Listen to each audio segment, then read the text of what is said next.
of company.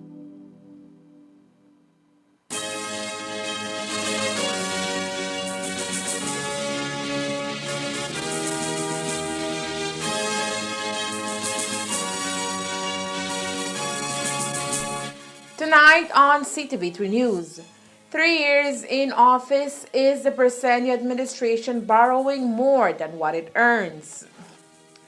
Members of the Belize Coast Guard prepare to head out to Haiti. The Tren Maya, what does it mean for the Corozal commercial free zone? And the PSU recommends that businesses ticketed for price gouging be published. These are some of the stories we have for you tonight in our newscast for Monday, November 13th, 2023.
Movies are dreams.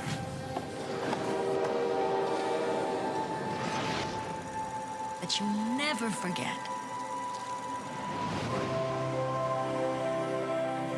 The lights change how everything looks. It's hard to find our house. Ours is the dark house with no lights. In this family, it's the scientists versus the artists.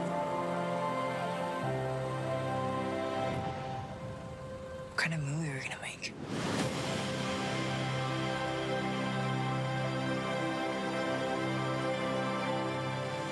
You stop making movies, it'll break your mother's heart. I don't know what to do anymore. You do what your heart says you have to.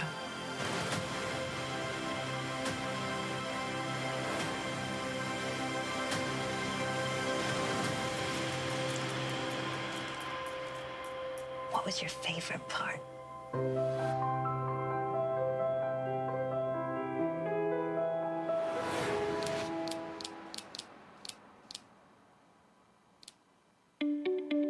Centaur, your kind of company.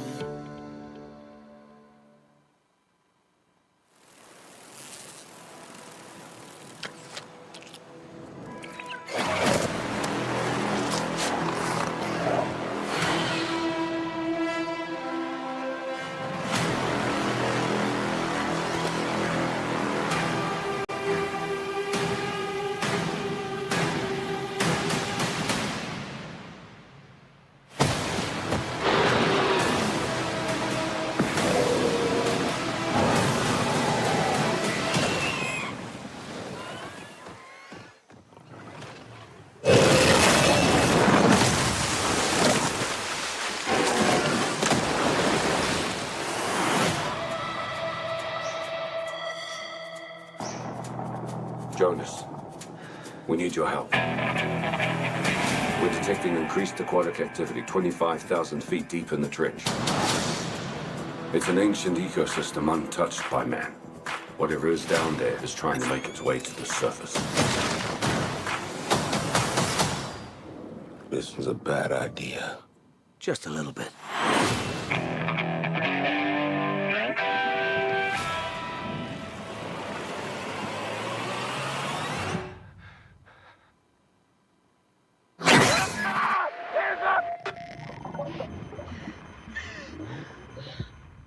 Jonas, we've got company. That's the biggest Meg I've ever seen. Biggest Meg anyone's ever seen. That's the apex predator. Everybody make it to the station! You can make it! Keep going! 3 massive megs and who knows what else have escaped the breach. I just hope it goes better than last time.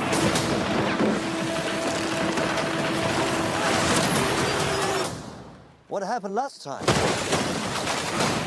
You don't want to know. This ain't the end. I saw you again. Go! We've never seen this before. They hunted it back.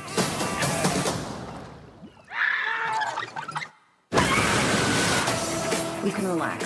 This place, Meg-proof. I mean, Jonas was always afraid of this, but I was also thinking...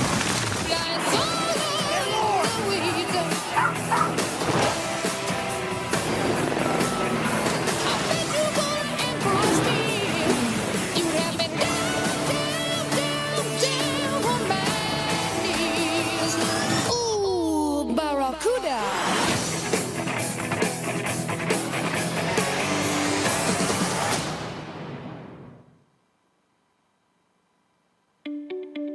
Centaur, your kind of company. With Express Plus, you can stream on the go or stream at home. Stream the latest movies, telenovelas, series, anime, or music videos from your favorite local artists. Sign up now with Centaur's Express Plus.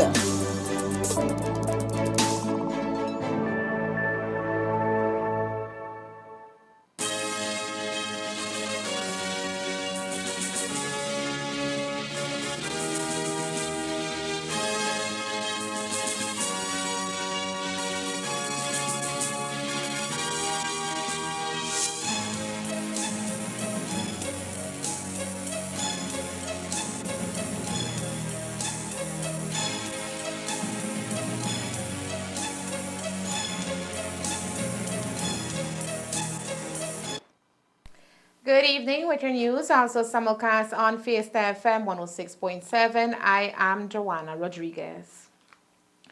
Prices are still rising too fast for comfort in many major economies, and policymakers across the globe are trying to wrestle them under control. From Melbourne to Manchester to Miami, people are struggling under the weight of hefty price increases for the things they buy each day. The worst spike in inflation that many advanced economies have seen in decades underscores the global forces driving prices higher, namely the disruptions set in motion by the coronavirus pandemic. Here in Belize, inflation increased to 4.2% in September from 3.4% in August. While average inflation is set to moderate in 2024 compared to 2023's projection, mainly due to lower external price pressures, the present administration is currently settling measures in place to control spiraling prices. And while that will have an effect of its own, it is difficult to control inflation, says Financial Secretary Joseph Waite. Inflation, there's no easy answer to controlling inflation. Bigger countries have tried, we are price takers in many respects. I mean, that is, we have to take the prices that are on the international market. We can try to, it's very difficult to determine what is a reasonable markup and what's an excessive markup. I mean, you'd have to really audit somebody's books, and some items have higher prices than others because some lose money, some make. It's not an easy thing to do. Inflation, you have to balance yourself. Yes, you can increase wages to try to catch up, but then you get into a spiral. Prices chasing wages, wages chasing prices. It gets difficult. There's not a whole lot you can do immediately to dampen inflation. You can raise essentially what you need to do is constrain demand. But if economic policymakers react too aggressively, it could crimp economic growth to a painful degree. That means Belize's policymakers need to tread carefully and not harm their economies more than is necessary to bring down inflation. So, removing income tax or any other tax for that matter For the employee to take more money home is basically impossible. Well, there's always, but the other side of the coin is this, that any government needs taxes to operate, to provide education, health, and so on. I mean, that is an income tax supposed to tax people who have income. And then you do a redistribution to others who don't. I mean, that is, you have to fund your system. You have to fund your education system. You have to fund your health. And the money has to come from somewhere. Men and women from Belize's national security are preparing to head out to our sister CARICOM nation, Haiti, where violence has surged since the assassination of President Jovenel Moise on July 7, 2021. The Caribbean country is undergoing a critical humanitarian crisis as the rule of law has been completely undermined and kidnappings for ransom and sexual violence have become the order of the day. On September 25, 2023, the United States signed a defense deal with Kenya, which has volunteered to lead an international mission to help reinstate law and order in Haiti, with the ultimate goal of stabilizing the country. While Kenya has offered to send 1,000 security personnel to Haiti, the deal with the U.S. would guarantee resources and other support when the mission is realized. In the case of Belize, at least 50 soldiers and Coast Guards will be deployed as the country's representatives on the mission. We have committed a team from the Belize Coast Guard to join the contingent going over to Haiti. Along with the BDF, we'll be forming a team under the CARICOM Brigade. So how many members? So we have committed 20 members of the Belize Coast Guard for the initial deployment whenever that time comes. Were people actually offering to go, volunteering? Members of the Coast Guard are very excited about operations and opportunities to serve and achieve the government's objective, which is assisting a fellow CARICOM country. So yes, indeed, they were all excited about being the first to deploy out to Haiti. What we do know is it's going to be a long deployment. It's going to be a very extended operation to achieve stability in Haiti. So I'm sure different members of the Coast Guard will have that opportunity to contribute to the stability of Haiti. Government ministers and representatives of the Joint Unions negotiating team met at the House of Culture in Belize City on Wednesday, November 8, to discuss several key issues. The meeting lasted more than 3 hours as both sides discussed inflation, price gouging, pension reform, and the reinstatement of the Cost Saving and Revenue Enhancement Committee. As we told you before, as it relates to price gouging, public officers will be trained to work along with the price gouging task force to assist in monitoring stores across the country. Another recommendation is that regard, according to President of the Public Service Union, Dean Flowers, is to have the names of ticketed establishments published so that consumers are aware of the situation in their communities. As it relates to the businesses that we were informed have been issued tickets for price gouging or for not, I'm not quite sure if the legislation also covers not issuing receipts. But we did not receive that list. And I believe, yes, Marisol, that list ought to be published on a monthly basis. Publish the names of all the businesses that are being issued ticket for price gouging so that people know that they're price gougers and they should avoid them in their entirety. So I support that, and I believe that is something that we should be calling for a publication on a monthly basis by the price control unit of all those businesses who have received a ticket for price gouging. During today's interview with Financial Secretary Joseph Wade, the media also questioned him about the government's most recent borrowing. In recent times, the opposition has shaded the present administration over what they call continuous borrowing. Excessive borrowing, according to the opposition, will only lead the country further into debt.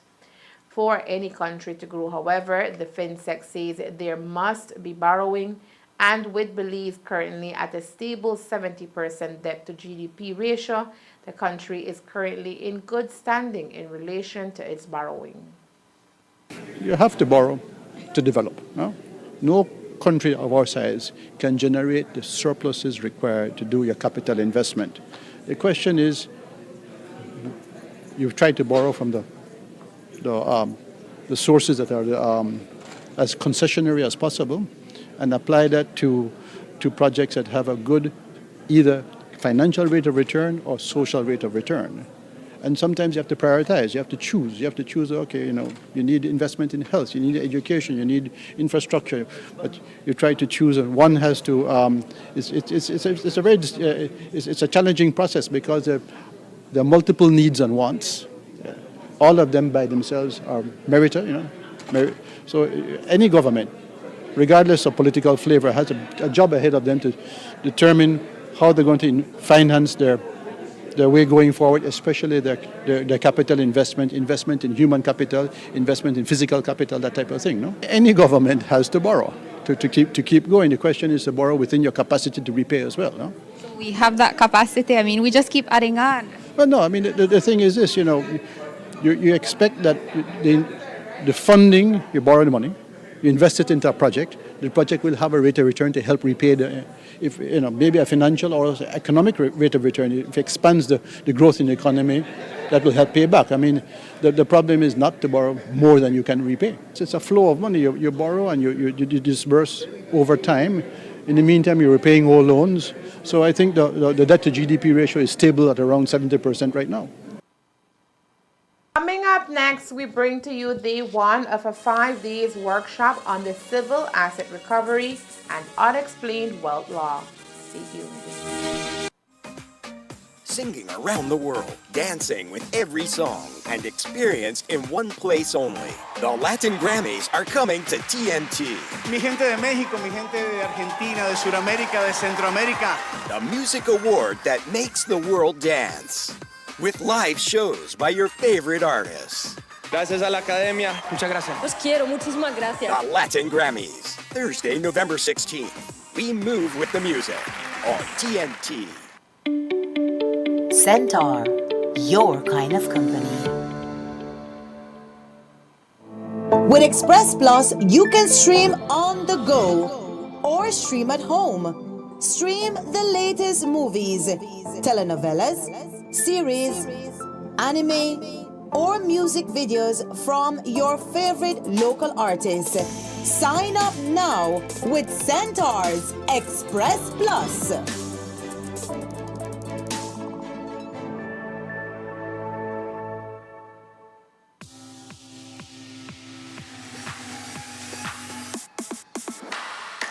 Sign up for Smart Share Plan and save big. Whether you're a small entrepreneur starting up your business, a student on a limited budget, or a family trying to save, this is the plan for you. With unlimited SMS, calls, and data, we help you save. Get up to 5 lines for as low as $30 per line monthly, only with Smart. Sign up today at any Smart showroom or sales manager countrywide. So get your business going, share more memories with friends, and be ready for the day with Smart. For the next week, stakeholders will be engaged in a workshop surrounding the recently implemented Civil Asset Recovery and Unexplained Wealth Law.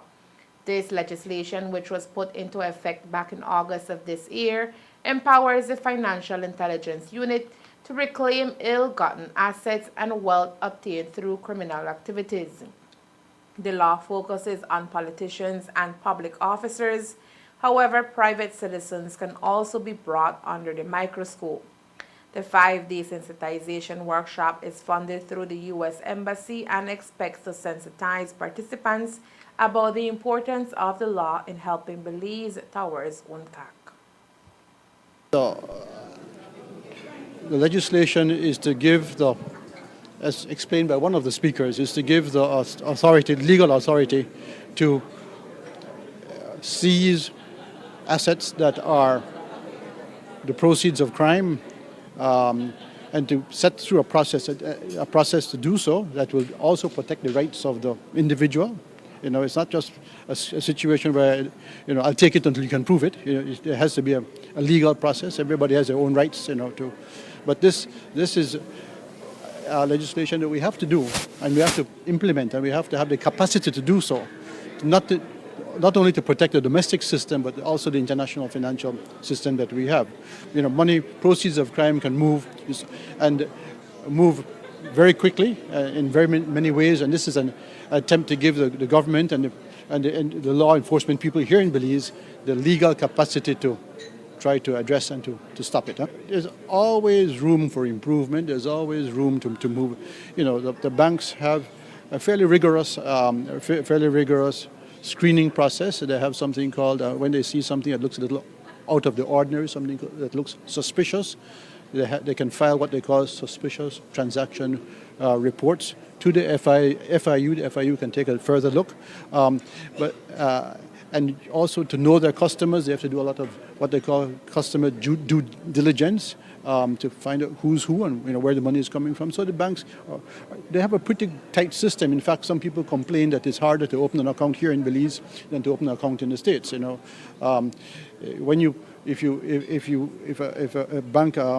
If a customer of the bank deposits, say, a few $1,000s, the bank has a right to ask the source of the money, where it's coming, for proof, especially if it's cash. That's the banking system. But this is basically, imagine for a moment, one day you see some physical assets, big building going up, or a number of cars, or speedboats, or things that this legislation will give the authority to inquire, well, what's the source, where it's coming from. And if it can't be, and if it's proven that it's an illegal source or unexplained wealth, it can be seized. But there's a process, and there's protections for the owners of these properties. It's not just wanton and capricious. No, it's not. No. As the enforcer of the law, the FIU forms an integral part of the sensitization workshop in terms of sharing key details surrounding the legislation and what Belizeans can expect. The law is in effect now. It came into effect August 3rd. So what we're doing is to ensure that stakeholders, including the FIU, and our partners, especially those who are empowered to make referrals under the law, are aware of the provisions that are there and are aware of what would make a good referral and when a case is appropriate for referral. But insofar as the public needs to know, the law is in place now in terms of timelines. So under the law, the FIU has been appointed as the Civil Asset Recovery Authority, which means that we are the primary agency that will be responsible for making civil asset recovery applications or unexplained wealth applications. Both of those applications are applications that can take place without the need for a criminal conviction. And we bring the person in relation to any property before the court and make an application and ask for that property in consideration of the fact that it represents the proceeds of crime be recovered, or that unexplained wealth order. In that case, it would be an application in the first stage that the person is able to then provide a declaration accounting for that property, and then based on that declaration, the court will determine whether or not it would make an unexplained wealth order. If, of course, the person cannot adequately respond to how they came about acquiring certain property. For us, there are several avenues that can generate an appropriate case. So first of all, we can look at cases that have been criminally investigated. So under the legislation, you'll notice that a number of agencies, including the Belize Tax Service Department, the Customs and Excise Department, the Belize Police Department, can make referrals. And appropriate cases would be those that really they felt were difficult to bring criminal proceedings. So we look at it from another angle. We look at the property, we look at whether or not the acquisition of that property can be explained and accounted for. Similarly, under the legislation, there is indeed also the Integrity Commission that is able to make a referral to the Asset Recovery Authority. So part of that for us was inviting all those stakeholders there to let them know that this is a mechanism that is available now, and you can make referrals to the Recovery Authority. The FIU as well, in and of itself, we have cases that we investigate. Some of those certainly are harder to mount prosecutions for, but we did not have this mechanism before where you need not have a criminal case or a criminal conviction before to go after assets. Now you don't need to have that, so we can also re-examine those cases and look at them from a different angle. So there are several places that we will start. Of course, being the Recovery Authority ourselves, we will start with our own cases, and we are encouraging our partners to look at the existing cases that they have to make those referrals to us. With the cases being brought directly before the courts, Director of the FIU, Lenny McGann, says the public would be privy to any information within any particular case. It would not be that the Recovery Authority itself is going to be taking assets. All of our applications go through a court process. And as we know, court proceedings are open proceedings. They're open to the public. So once an application is filed, then that aspect of it becomes public knowledge. There are investigative tools under the Act that we would acquire information about assets, and about other types of property and financial records. And we would certainly use those mechanisms under the tool. Certainly for us, it would be key to not tip off a person as we're conducting our investigation. So we will be taking precautions to ensure that we can adequately investigate our cases. And then when we feel like the case is at a mature stage that we are ready to file, then it certainly is within the public's domain. The police department also formed a part of the laws enforcement process, and so Commissioner of Belize Chester Williams says it is important to understand and know each aspect of the legislation. As police officers, we're going to work in tandem with them in ensuring that the objectives of the legislation is met. We do have police officers who are entrenched at the FIU, who assist with investigations and other matters that the director may so wish for them to carry out. There are occasions when the police and FIU do work together on cases, and I believe that with this new law, there are going to be much more of those occasions where we're going to work together to go after persons who we believe are engaged in criminal activities and are benefiting financially from it, to see how we can then forfeit their assets. The National Trade Union Congress of Belize is among the bodies who have been clamoring for the implementation of this law. Now that it is here, President Luke Palacios says the hope is that real change can be effected. We will see what will be the outcome. One would be naive to say that, well, this is the legislation that will capture everyone who breaches our finances and who are involved in corruption. But we are yet to see how the legislation is going to work out, how we'll be able to recover assets, as the case may be. So let's see what will happen in terms of the government ensuring that FIU is properly staffed, to ensure that the Office of the Integrity Commission is properly staffed, to ensure that the Office of Good Governance is properly staffed, to ensure that the Auditor General Department is functioning the way how it is supposed to function.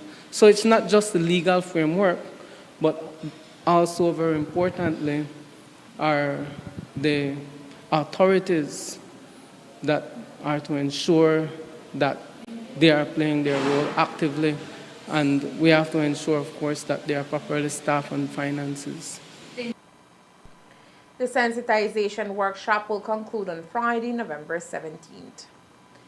With the realization of the Civil Asset Recovery and Unexplained Wealth Law, President of the National Trade Union Congress of Belize, NTUCB, Luke Martinez, says GOB needs to prioritize the Occupational Safety and Health, OSH, and the approval of International Labor Organization, ILO, Conventions 158 and 155. These conventions require the approval of the National Assembly to ensure the well-being and protection of workers in Belize. The NTUCB has been pressing the Prime Minister to rush the OSH, and today Martinez reiterated that call. Government is in a position where just like dealing with good governance and dealing with anti-corruption, the government is in a position where they must legislate occupational safety and health via enactment of the bill that should have been passed a long time ago. So as you know that every opportunity the National Trade Union Congress get, we talk about the importance of OSH. And it's unfortunate that you see the general public or the government would weigh in on OSH whenever there is a death or a serious injury. If we have, we keep on saying that if we have OSH enacted, everybody is held responsible. The worker is being held responsible, and the employer is being held responsible. The legislation also protects the customers, that you're entering into a safe environment, right? Safe from all hazards. So there's no going around OSH. It's mandatory that we rush the OSH. It is. The Tren Maya is one of the most ambitious infrastructure projects in Mexico aimed at boosting the economy and promoting tourism in the southeastern region of the country. This train will connect 5 states, covering a total of 19 stations and 16 stops, offering travelers an affordable and comfortable way to explore the Caribbean and the Gulf of Mexico regions. This infrastructure project is expected to have considerable economic influence in the region as one of the benefits of the Tren Maya, with anticipated gains of more than 33 billion pesos in productivity. The Tren Maya is also expected to contribute tremendously to Belize's economy via the Corozal commercial-free zone. With the introduction of the Tren Maya, a higher influx of visitors is expected at the zone, and the administration is already making preparations for when that takes place by improving its services and even constructing a parking area. When it comes to the latter, the parcel of land donated for the project is already in the zone's name. We already invested a lump sum of investment in that parking area. We clean it, we bulldozer it, and we landfill it already. Presently, the investor who is doing a huge construction next to it borrow from us the property to put some material while he's constructing. But our plan is in the future to invest more money to have it fully active for parking area for the visitors. We went ahead and we purchased a brand new generator. So whenever there's any power outages, our building and our entrance booth will not get cut off with current. We have an internet backup. So there is no way that we will stop our services. We can continue our services here in the free zone during the week. So importation and exportation will not be a problem. Everything is ready for us. Internet and we have alternative with electricity, with the generator. In addition to that, we already bought an additional truck for our maintenance crew to keep the free zone clean. And we just bought a brand new tractor that will be supposed to be delivered on Monday coming to the free zone for us to landscape the area and be more productive, efficient, with a big tractor with you call it with a bush hog cutter, and we will do more work like that. Financial Secretary Joseph Wade today also spoke on the current fuel trends in the international market, which remains on the higher scale of things. As a consumer of only a very small percentage of the commodity, the FinSec says there is not much Belize can do to affect change in the global market. The international oil market, many things affected. I mean, Ukraine, cold winters somewhere, hot summer somewhere else, new conflicts in the Middle East, anything that can affect the prices. And sorry to say, but Belize takes it. We don't have, we import maybe not even 1/4% of the global thing. We have no control over. And that's news. We invite you to join us for another newscast on Tuesday, November 14th here on CTV3 and Fiesta FM 106.7. Remember that to read a text version of the news, you can visit our website at CTV3BelizeNews.com. You can also log on to our Facebook page for current stories at Facebook.com/CTV3BelizeNews or our YouTube channel at CTV3 News BZ. Remember to wash your hands and remain safe. From all of us here at CTV3 News, thank you for watching and listening. Good night.